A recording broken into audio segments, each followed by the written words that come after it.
equity market is still stuck in the old regime when inflation was not a problem and when the Fed was very reactive to any slowdown or any sign of weakness coming from the economy. So effectively, bad economic news were good market news.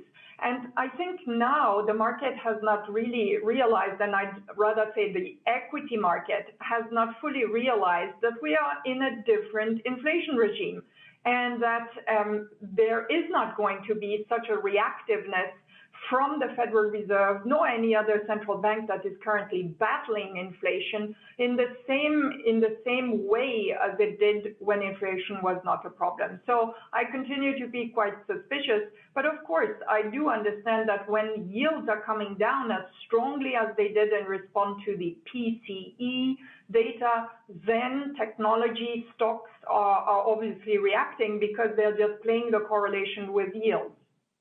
Nanette, if you take a look at some of the market indices, we've seen such a strong rally off the lows, which means that a lot of investors at this point have had to be very nimble.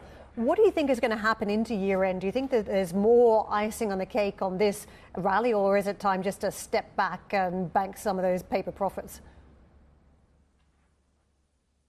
It is always very difficult to time a market, especially when so much market psychology is part of the moves that are really quite sharp as well. I just think that we are going to see in the next months an increased focus on the weakening of the economy. The ISM has only been the starting point, and that is going to be compounded by some news on the earnings front. So for now, I believe the best approach is to be defensive in equities, to look for those stocks that are offering quality, that are also giving some reassurance in terms of the earnings resilience thanks to their pricing power. And finally, defensive sectors like healthcare or defensive regions like Switzerland are among our preferred ones at a time when investors should probably retain some suspicion and caution towards those very sharp moves in the short term. But Nanette, and good morning to you, everything you said is in the public domain. Everything you've said is something that the market has been able to ascertain and make a decision on so far.